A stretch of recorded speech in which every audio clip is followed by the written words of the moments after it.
우리 옆에 계신 성도님들에게 한 주간 믿음으로 사셨다가 이 자리에 오셨는데 수고 많으셨다고 격려 인사 한번 해주시기 바랍니다. 수고 참 많으셨습니다.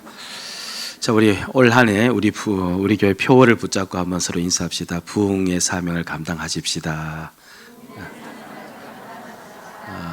예, 그래요. 자, 우리 지난주 이제 데살로니가 도시는 우상의 도시라고 제가 말씀을 드렸죠. 사실 데살로니가만 그런 것은 아니고요. 주변 대부분의 지역이 전부 다 그러했습니다. 이제 신만이가 이제 삼을 캐러 갈 때 산 입구에서 가져가는 과일 몇 개 올려놓고 이제 애를 올리고 그리고 막걸리 주변에 부으면서 안녕을 빌지 않습니까? 이들은요, 데살로니가에 사는 이들은 출산을 한 다음에도 식사를 할 때도 여행과 같은 일상적인 활동을 비롯해 사적으로 사람들을 만나도 무엇을 하든지 관련된 신들에게 예를 올렸다, 그렇게 이야기합니다. 이들은 마치 이렇게 신을 섬겼다고 표현을 해놓고 있어요. 그 뷔페 식당에 가서 이것저것 자기가 마음에 드는 음식을 골라 먹듯이 그렇게 이들이 신을 골라가면서 그렇게 이제 제사 드리면서 섬겼다는 겁니다. 여하튼 모든 신을 다 섬겼대요. 그래서 이제 로마 시대에 있어서 경건함이라는 것은요, 모든 신에게 예외 없이 적절한 예를 표할 자세가 되어 있을 때 그 사람을 경건하다, 그렇게 불렀답니다. 그러니까 오히려 여러 신들을 숭배하는 것을 대놓고 거절하는 그 행위는 그들에게는 비정상적이고 반사회적이고 불경스러운 행동이었다라고 해요. 그런 사회에 예수 믿는 무리가 등장을 한 겁니다. 어제까지만 해도 신에게 제사를 드렸던 그 자들이 그 신을 우상이라고 하면서 제사하지 않는 거예요. 이 우상이라는 이 단어는요, 상당히 경멸적 언어예요. 이 그리스 우상이라는 단어의 그리스가 에이돌론인데, 이제 거기서 아이돌이 나왔지 않았습니까? 에이돌론인데 그 뜻이 환영을 의미합니다. 실체가 없는 헛개비란 뜻이에요. 그러니까 그 신들은, 그리스도인들은요, 그들이 섬기는 그 신들을 평가하기를 보기만 그럴싸하지 실제로는 거짓으로 꾸민 허울에 지나지 않는 숭배할 가치가 전혀 없는 그런 존재다라고 평가를 한 겁니다. 한마디로 그 신들을 경멸한 거죠. 그 당시 세계관으로 보면요, 도무지 이해할 수 없는 행동입니다. 이건 무례하기 그지없는 반사회적 행동이에요. 그러니까 당연히 그렇게 살면 사회로부터 지탄받고 핍박받을 수밖에 없는, 생활의 위험을 당할 수밖에 없는 그런 삶이 되는 것 자명합니다. 그럼에도 그 성도들은 그렇게 살았다라고 제가 이제 지난 시간에 말씀을 드렸죠. 그런데 그들이 섬기는 모든 신들에 대해서 등을 돌렸을 뿐 아니라 그들의 실제 삶이 어떠한지 오늘 이제 말씀을 해주고 있어요. 그들은 이렇게 그 땅에서 살았다는 겁니다. 3절에 나오는데요. 자, 우리가 한번 읽으면서 확인해 봅시다. 시작.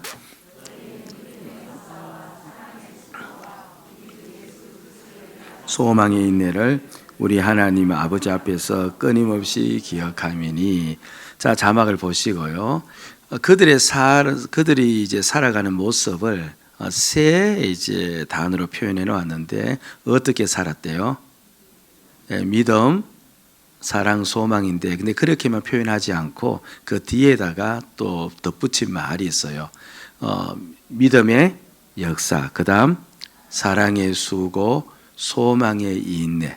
그들의 삶은 바로 그런 삶이었다라고 평가합니다. 그런데 저 세 가지로 평가한 것은요, 이제 저 세 가지의 삶은 이 세상에서는 나타날 수 없는 삶이에요. 지금 바울이 이 서신을 썼잖아요. 바울은 하나님 나라의 삶은 이렇다라고 표현할 때 그것을 축약적으로 설명하기 위해서 쓴 단어가 뭐냐니까 믿음과 소망과 사랑이에요. 그러니까 하나님 나라의 삶을 대표적으로 이야기할 때 언급하는 삶이 뭡니까? 그 믿음, 사랑, 소망의 삶을 이야기한 겁니다. 그런데 지금 데살로니가인들이 예수를 믿으면서 실제로 그렇게 살았다는 거예요. 그것을 뒤에 꼬리말로 붙여놓았죠. 그들은 그냥 믿음을 가지고 있었다고 표현하지 않고 믿음의 역사가 있었고 사랑의 수고가 있었고 소망의 인내가 있었다. 이들은 바로 어떤 나라의 삶을 살았다? 하나님 나라의 삶을 살았다. 그렇게 이야기합니다. 세상 나라에는 없는 삶이에요. 그래서 저렇게 살면 세상 나라에서는 구별이 됩니까? 안 됩니까? 아니 하나님 나라만 나라에서는 있고 세상 나라에서는 저런 삶이 없으면 저들이 뭉쳐서 저렇게 살면 당연히 구별이 되겠죠. 그렇죠? 구별이 됩니다. 외국인들이요 한중일 여행객을 보면 어느 나라 사람인지 단번에 알아챌 수가 있대요. 무리가 모였는데 되게 시끄러워요. 어느 나라예요? 예, 중국이에요. 무리가 보이는데 중년의 남자들이 모였는데 전부 다 등산복 차림이에요. 어디예요? 한국이에요. 그러니까 딱 보면 알아차리듯이 바로 그 데살로니가 성도들이 그렇게 살아가니까 이 사람들은 이 세상 나라에 속한 자가 아니고 하늘나라에 속하였다는 것이 드러났다. 그 이야기를 하고 있는 겁니다. 그래서 좀 자세히 보면요. 그들에게 믿음의 역사가 있다고 하지 않습니까? 한마디로 이제 믿음으로 행했다는 거예요. 믿음으로 행했다는 말입니다. 그럼 믿음으로 행하는 구체적인 모습이 어떤 것일까라고 했을 때 여기 6절에서 기록을 해놓고 있어요. 자, 6절로 한번 돌아가 봅니다. 자, 읽으면서 우리 집중하십시다. 시작. 또 너희는 많은 환난 가운데서 성령의 기쁨으로 말씀을 받아 본받는 자가 되어. 자막을 보시면서 들어보세요. 많은 환난 가운데서 말씀을 받아서 주를 본받는 자가 되었다. 저게 어떤 이제 이야기냐니까요. 바울이 그곳에서 이제 복음을 전했을 때 유대인들이 시기하여서 이제 모함을 했죠. 모함을 하면서 이제 그곳에 있는 사람들이 이 데살로니가에 있는 사람들이 이제 일어나서 바울을 이제 잡으려고 애를 쓰고 해를 끼치려고 애를 쓴 거예요. 그때 데살로니가 시민들이 바울을 해하려고 일어섰는데 그 사람들이 누구냐 하니까 사도행전 17장에 보면요. 무리와 업장들이 소동을 벌였다라고 되어 있어요. 무리와 누구라고요? 업장들. 업장들이 누구냐 하면은 바로 그 데살로니가 도시의 5인 지도자들을 말하는 거예요. 그 당시 아마 한 사람이 이끈 것이 아니라 5인 집단 체제였는가 봐요. 그러니까 데살로니가 도시를 이끄는 그 지도자들과 그리고 그 시민들이 전부 다 들고 일어섰다는 겁니다. 뭐 더 이제 우리에게 실감 있게 이야기하면 그 당시 데살로니가 도시의 인구수가 12만 명이었다고 하거든요. 대략적으로. 그러니까 대략 15, 16년 전에 오산 시민이에요. 그러니까 그때 오산 시장과 오산 시민들이 전부 다 들고 일어나서 예수 믿는 자를 핍박하려고 하고 해를 끼치려고 하는 바로 그런 상황이에요. 그러니까 지금 이 예수 믿는 자들은요, 바울의 복음을 듣고 이제 들어와서 예수 믿는 자들은 지금 그 바울의 모습을 바울에게 그 시민들이 일어나고 지도자들이 일어나서 그렇게 잡으려고 하고 그들을 없애려고 하는 그 모습을 봐요, 안 봐요? 그걸 보는 거예요. 자, 봅시다. 지금 오산시의 시장과 그리고 모든 시민들이 일어나서 예수 믿는 자를 어떠하든 간에 해하려고 막 들고 일어났어요. 일어났습니다. 그렇게 일어났을 때 우리들이 그때 만약에 이제 복음을 듣고 예수를 믿었다면 어떻게 할까요? 각자의 입장에서 한번 생각해 보면 예수 믿는 티를 낼까요? 안 낼까요?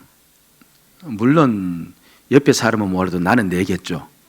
그렇죠. 예. 근데 사실 그게 쉽지 않아요.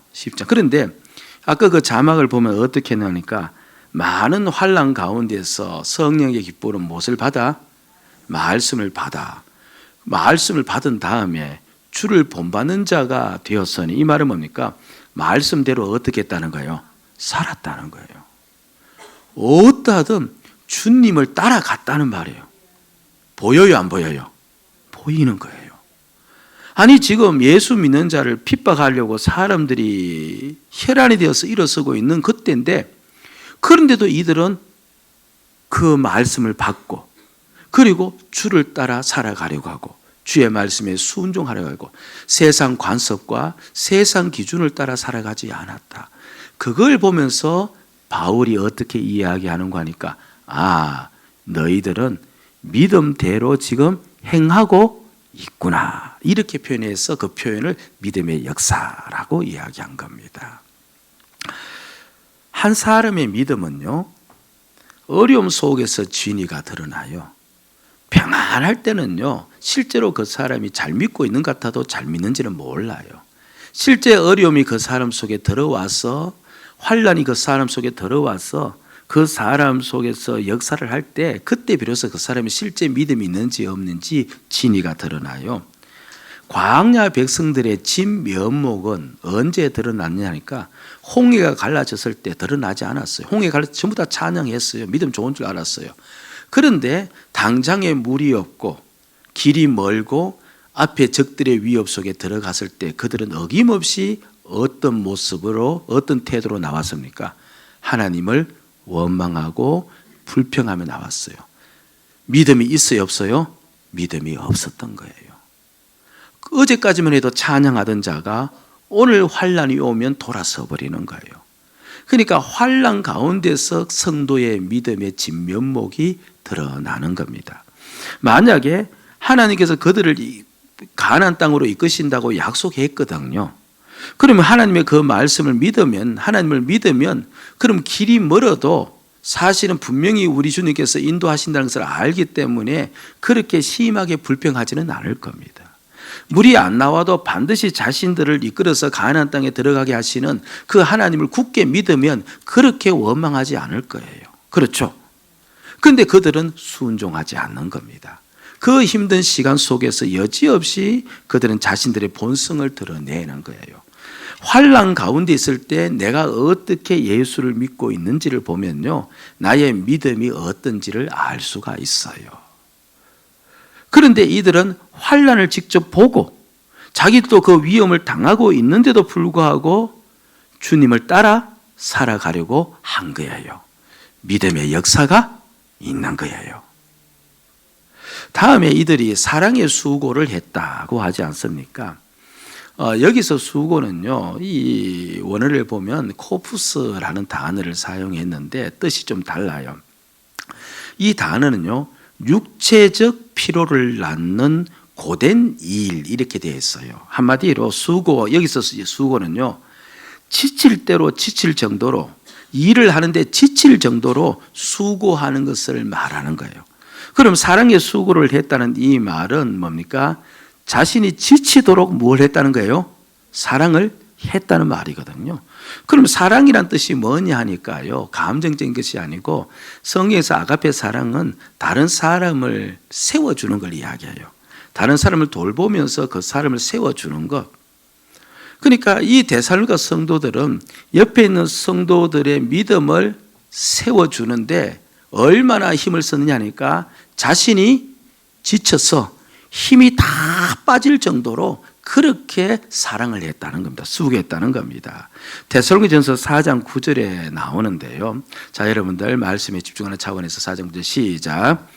형제의 사랑에 관하여는 너희에게 쓸 것이 없으면 너희들 자신이 스스로 하임이라. 형제를 사랑했는데 너희들이 더 이상 쓸 것이 없어. 너희들은 정말 형제를 사랑하고 있다, 이 말이거든요. 바로 성도 사랑이에요. 아까 이야기한 것처럼 성경에서 사랑은요, 여러분 복잡하게 해석할 필요 없어도 무조건 주님이 말하는 사랑은 다른 사람을 세워주는 거예요. 세워주는 겁니다.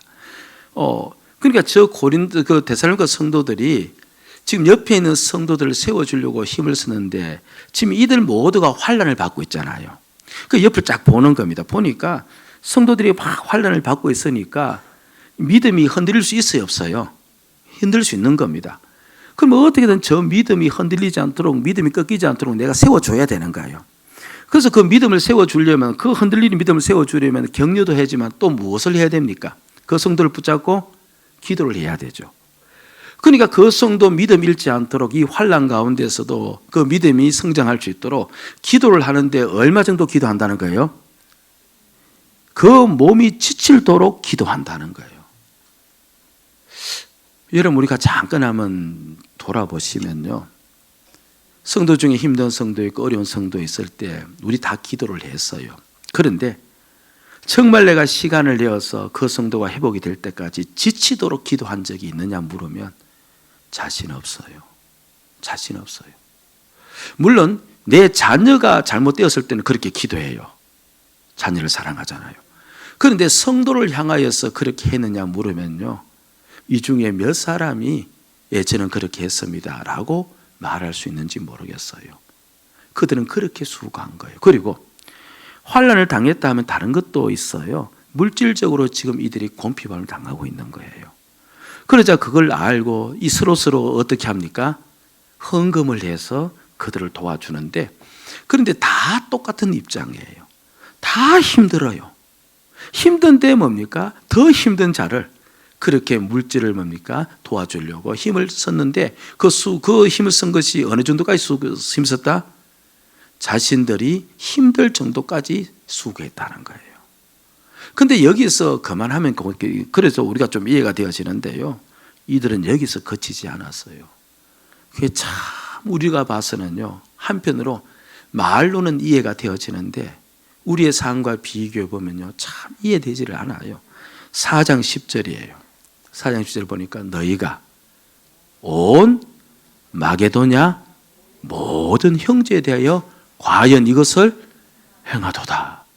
마게도냐는요, 그 한 주예요. 큰 그 지역인데, 그 마게도냐에 있는 교회가 어떤 교회가 있는 거 하니까 데살로니가로부터 160km 떨어진 빌립보 교회가 있어요.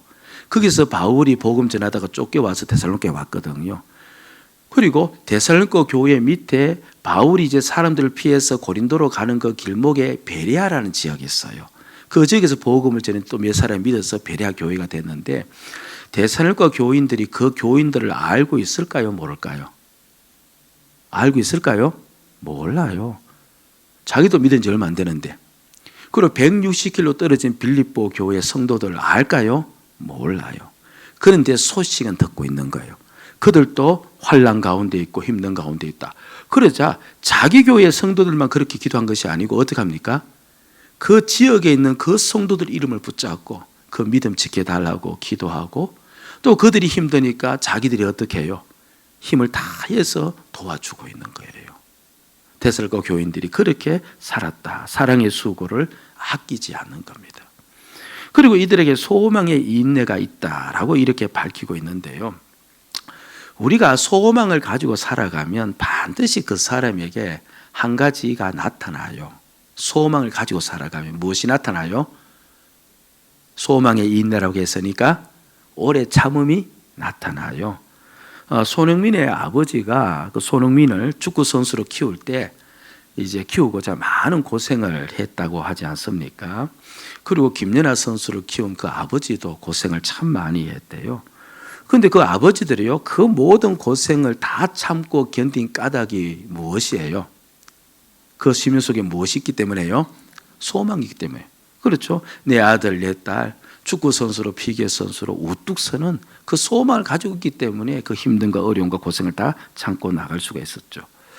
그럼 데살로니가 교인들이 가지고 있었던 소망이 무엇이냐 하면요, 데살로니가전서 1장 20절에 나오는데요, 자세히 한번 보세요. 또 죽은 자들 가운데서 다시 살리신 그의 아들이 하늘로부터 강림하실 것을 너희가 어떻게 기다리는지를 말하니. 이게 무슨 말이냐 하니까 말이 좀 어려운데요, 지금 디모데가 데살로니가 교회의 사정을 바울에게 알려주고 바울이 그 디모데로부터 소식을 듣고 편지를 쓴 것이 뭐예요? 데살로니가 전서거든요. 그 디모데가 알려주는 거예요. 우리 데살로니가 교인들이요, 지금 죽은 자 가운데서 다시 살리신 그의 아들 예수님께서 하늘로부터 강림하신다, 이 사실을 믿고 있는 겁니다. 믿고 있습니다. 그러면서 그 다음 보세요. 이는 시작, 이는 장래의 노함에서 우리를 건지시는 예수시나.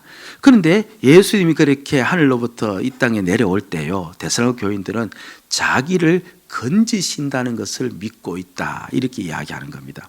자기를 건진다는 저 말은요, 그냥 이 땅에서 구원해낸다는 말이 아니라 예수님이 그렇게 올 때 그 모든 자기들을 또 주님과 같이 영광스러운 몸으로 변화시킨다, 그걸 믿고 있다는 거예요.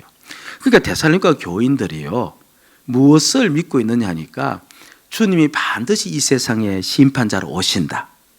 아멘.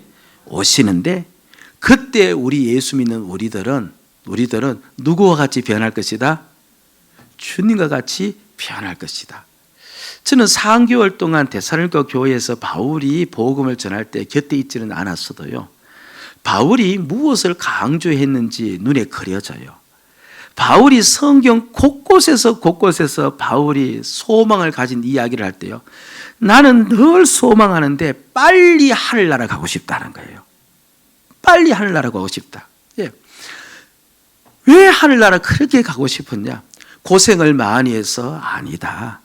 이 땅이 너무 힘들어서? 그것도 아니다. 사실 고생이라고 하면 바울만큼 한 사람이 어디 있어요? 근데 그 많은 고생과 그 많은 힘듦 때문에 내가 하늘나라 가고 싶은 것이 아니고, 내가 하늘나라 가고 싶은 딱 한 가지 유일한 까닭은 하늘나라 가면 나는 누구처럼 변한다? 주님처럼 변할 것이다. 이게 바울의 소망이었어요.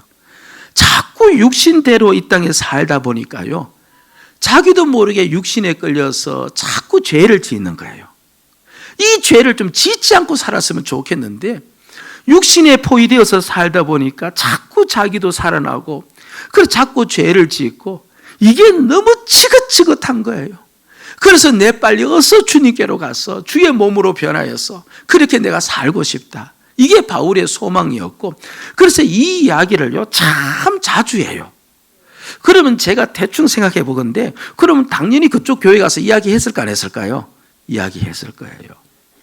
이 데살로니가 교인들이요, 아까 주님과 연합한 이야기도 나오는데 자신들도 알았던 겁니다. 장차 주님 오실 때 우리 자신이 주님과 같이 변할 것이다.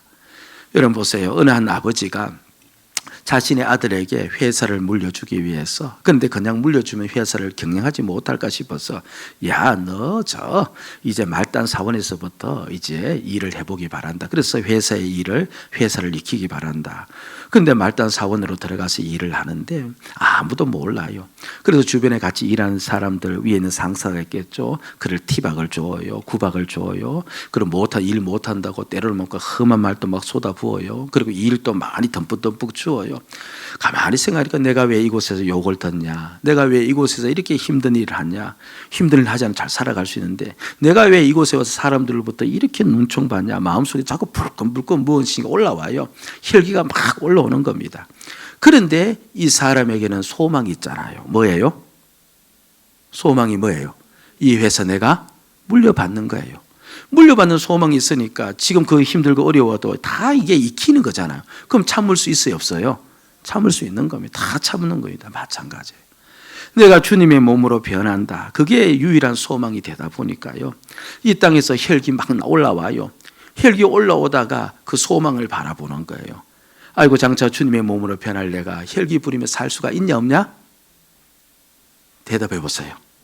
혈기 부리며 살 수 있냐 없냐? 아이고, 혈기 부리면 못 살아. 내 그렇게 변하는데 내 성질대로 못 살아.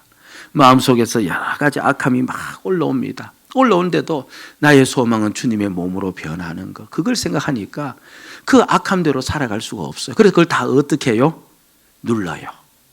혈기 눌러버리고 성질 눌러버리고 한숨이 푹푹 나와요. 내가 주님의 몸으로 변할 내가 한숨 쉬며 살아갈 수 있냐? 나오는 한숨 눌러버리고, 그렇죠, 나오는 불평 눌러버리고 그렇게 살아가요. 바로 데살로니가 교인들이 그렇게 살아가려고 애썼다는 거예요.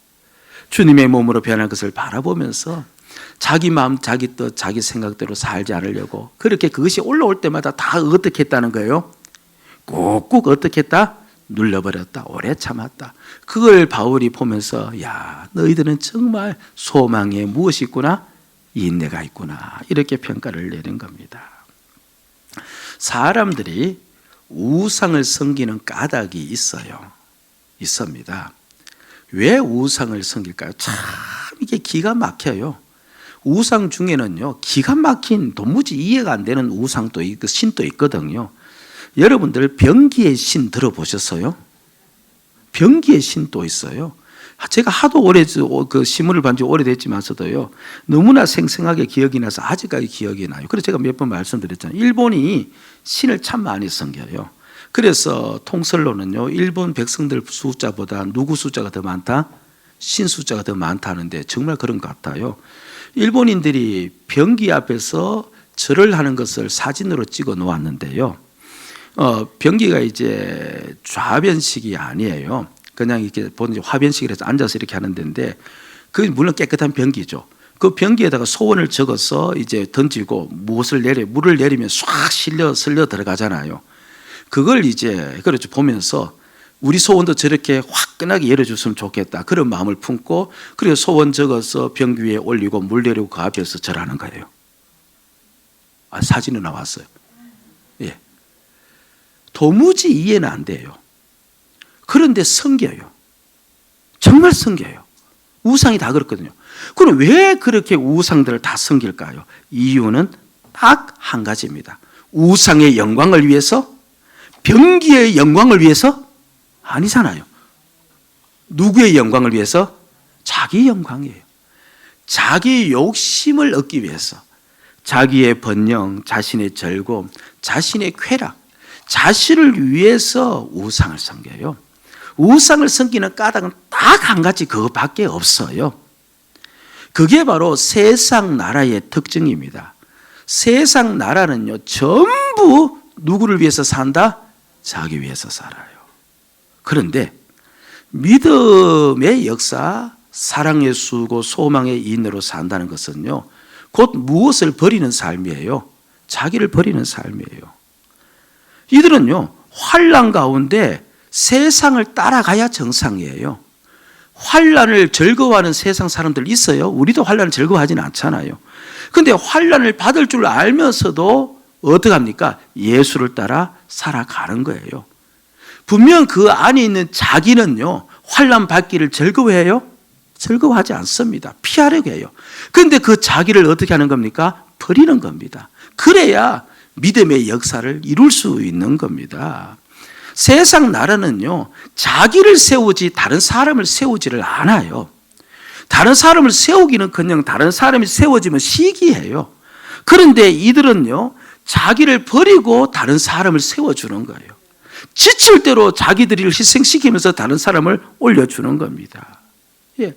그리고 영광의 몸으로 변할 것을 알면서요, 자기 감정, 자기 뜻을 전부 다 눌러버리는 거예요. 그때로 한마디로 자기를 뭡니까? 던지는, 자기를 버리는, 자기를 죽이는 삶을 사는 겁니다. 오직 주를 따라 사는 거예요. 어느 나라의 삶이에요?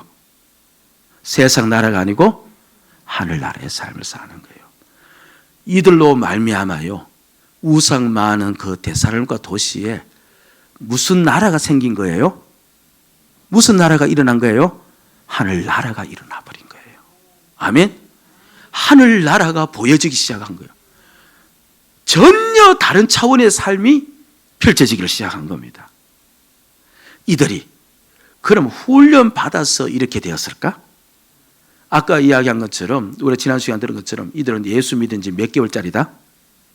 몇 개월짜리다? 6개월짜리다. 그런데 그것도 바울로부터 직접 설교 듣고 가르침 받은 시간은 몇 개월이다? 3개월이다. 훈련 받을 때도 없어, 시간도 없었습니다. 그럼 훈련으로 이렇게 되지 않았습니다. 믿은 지 6개월 된 신자가 그래도 이렇게 살았다면 원인은 있을 것 아니에요? 도대체 무엇 때문이었을까? 원인은 딱 한 가지였습니다. 3절을 다시 한번 보면 그 원인이 나와요. 3절 봅시다. 너희 믿음의 역사와 사랑의 수고와 우리 주, 그 다음 보세요, 예수 그리스도에 대한 소망의 인내를, 저 대목에 집중하셔야 됩니다.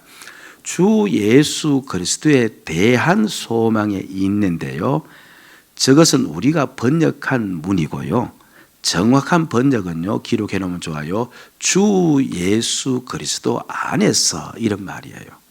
그 주 예수 그리스도 안에서가 세 가지 단어 앞에 전부 다 붙는 거예요.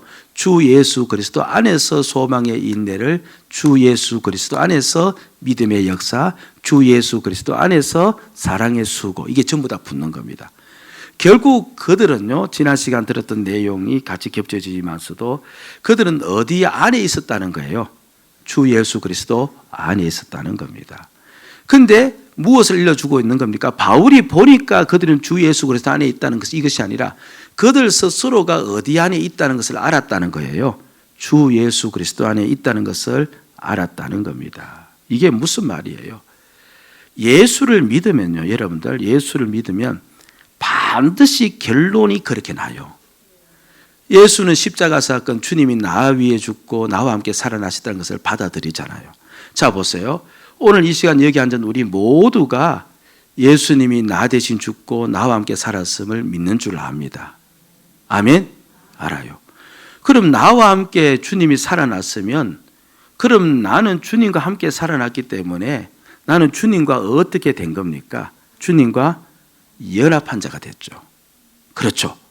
근데 주님과 연합한 자가 되었는데, 이건 제가 반복해서 설명드린 거죠. 내가 주님과 그냥 연합해 있는 것이 아니라 사실은 내가 주님 안에 완전히 들어가 있고 나는 보이지 않고 주님만 보이는 그와 같은 모양으로 내가 연합되어 있는 거예요. 자, 보세요. 내가 주님과 완전히 연합되어 있는데 사실은 나는 보이지 않고 주님만이 보일 정도로 연합이 된 겁니다. 그러니까 예수를 믿는 것은요, 내가 주님과 완전히 연합된 것을 알기 때문에 내가 있다고 믿어요? 없다고 믿어요? 없다고 믿어요. 그럼 나에게는 누구만 있다고 믿어요? 주님만 있다고 믿어요. 그럼 나에게 주님만 있다고 믿으니까 그럼 나는 이제 오직 누구를 따라 살아야 된다는 거예요? 주님을 따라 살아야 되고, 나에게 주님만 있으니까 나는 주님처럼 사랑하며 살아야 되고, 나에게는 주님만 있으니까 나는 장차 죽어서도 누구처럼 변할 것이다? 주님처럼 변할 것이다. 이게 자연스럽게 결론이 나와요? 제가 지금 억지를 피우는 거예요? 대답해 보세요. 제가 억지를 피우는 거예요? 자연스러운 결론이에요? 자연스러운 결론이에요. 예수를 믿으니까요, 십자가 사건을 받아들이니까 나 위에 죽고 주님이 나와 함께 살아났다는 사실이 받아들여졌으니까 자연스럽게 깨달아지는 거예요.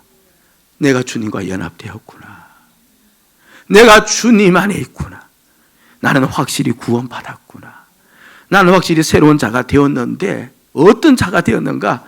오직 예수만 내 안에 있는 자가 되었구나. 그러자 그것이 그들에게 깨달아지자 그들은 예수를 따라 살기로 작정한 거예요. 유명한 평신도 신학자 중에요, C.S. 루이스라는 자가 있는데요, 이분이 이런 말을 했어요. 그리스도인이 된다는 것은 말이 더 빨리 달리는 것이 아니라 날개에 달린 동물이 되는 것이다. 그리스도인이 된다는 것은 조금 그 천성이 변하고 그 습관이 변하고 뭔가 조금 개과되어지는 그런 정도가 아니라 아예 다른 종류의 사람이 되는 거예요. 그리스도인이 된다는 것은요, 존재 자체가 다른 존재가 되는 거예요. 세상 나라의 존재가 아니라 하늘 나라의 존재로 변하는 거예요. 그걸 누가 지금 보여주고 있는 거예요? 데살로니가 성도들이 보여주고 있는 거예요. 데살로니가 성도들이 만약에요, 한 60년 믿고 난 다음에 이렇게 보여주었다면요, 우리는 신앙의 연륜도 중요하구나 이렇게 생각할 수 있을 겁니다. 그런데 6개월짜리 신자가 이렇게 살았다는 것을 보면서요, 결국은 믿으면 변화된다. 믿으면 바뀐다. 바뀌어도 존재 자체가 바뀐다. 이걸 확인하는 겁니다. 오늘 이 6개월짜리 성도를 보면서요, 우리가 너무 초라해지는 겁니다. 환난과 어려움이 오면 주님을 따르는 순종의 삶을 살기보다는 오히려 불순종의 삶을 살 때가 더 많았어요. 성도들을 세우기 위해서 자신을 내어주는 수고를 하기보다는요, 봉사가 고달프고 몸이 힘들면요, 오히려 그 자리를 떠나려고 해요. 주님의 몸으로 변하는 영광이 우리에게 있기에 그 영광을 보면서 오늘을 참아야 하건만요, 얼마나 쉬이 자기 감정대로 살아가는지 몰라요. 예수 믿으면 예수와 연합되어 자신은 없어지고 예수만 있건만 우리는 60년 예수를 믿어도, 제가 60년이에요. 60년 예수를 믿어도 자기를 붙잡고 살 때가 많아요. 너무 초라한 거예요. 너무 초라한 거예요. 환경이 그렇습니다. 환경이 그러면 데살로니가 성도들은 더 환경이 심했어요. 제가 오래 믿지 못해서 그렇습니다. 그러면 그들은 6개월짜리 신자예요. 결국 한 가지예요. 우리가 더 온전히 예수를 믿어야 되는 거예요. 내 믿음, 그러니까 내가 주님과 함께 죽었고 주님과 함께 살아났음을, 그래서 내가 주님과 함께 연합되었음을 날마다 내 안에서 일깨워야 되는 거예요. 예. 그것이 나에게 더 확실히 다가올수록, 여러분 보세요. 내가 주님과 연합되었다, 실제로 이것이 믿겨지면 구원받음이 확신되어져요, 안 되어져요? 되어져요. 실제로 내 안에 주님만 살아계신다고 믿겨지면 그는 주님 따라 살 거야, 안 살까요? 살아요. 이게 깨워져야 되는 거예요. 영국에 대각성 운동을 일으킨 조지 휘필드 목사님이 계세요. 유명한 목사님이에요. 이분은요, 설교할 때마다 너희들은 거듭나야 한다, 거듭나야 한다, 그걸 계속 반복했대요. 워낙 반복해서 지겨워서 성도들이 왜 이렇게 반복 많이 하십니까? 라고 물을 정도로 반복을 했대요. 제가 그 이야기를 듣고요, 그 이야기, 그 글을 보고 얼마나 위로받았는지 몰라요. 그렇죠. 제가 늘 하는 이야기가 뭡니까? 오직 예수가 우리 안에 계시다. 왜 그런状態? 아, 제가 지금 바른 길로 가고 있구나. 그걸 제가 거기서 확인한 거예요. 그런데 그렇게 이야기하니까 은한 귀부인이 물었다. 저 목사님, 아니 왜 그렇게 자꾸 거듭나야 된다고 이야기합니까? 그러자 휘필드 목사님이 대답했대요. 그것은 바로 부인이 거듭나지 않았기 때문에 제가 이야기합니다. 예. 여러분, 내가 거듭남을 알아야요, 그리스도인으로 살아갈 수 있잖아요. 내가 주님과 함께 다시 살리심을 받았다. 아멘. 이건 영광이에요. 그래서 나는 주님과 함께 연합한 자가 되었다. 내 안에 오직 예수만 계시다. 이게 깨달아져야, 이게 믿겨져야 그리스도인으로 살아가는 거예요. 이게 믿겨지지 않으면요, 흉내는 내다가 곧 포기해요. 한 번에 감정적으로 충동질은 되었어요. 뭔가 그 길을 걸어가는 것 같아 보여도 오래 지나지 않아서 뒤로 물러가요. 이게 날마다 내 안에 일깨워지면요, 지쳐 있을지라도 힘을 내서 또 일어나요. 마음에 실망이 되더라도요, 내 안에 오직 예수 그리스도만 계시고 나는 주님과 온전히 연합되어서 알면요, 그 힘으로 또 일어납니다. 여러분들이요, 우리의 이 믿음을 자꾸 일깨워야 돼요. 내가 온전히 주님과 연합되었기에 주님만이 내 안에 계신다, 주님만이 내 안에 계신다, 자꾸 고백해야 돼요. 이 시간에 그 이야기를 들어야 되지만서도요, 여러분이 돌아가서 있는 모든 자리에서요, 자꾸 그 믿음을 일깨우고 그 고백을 하고 그 생각을 하셔야 됩니다. 그 믿음이 우리를 변화시키는 거예요.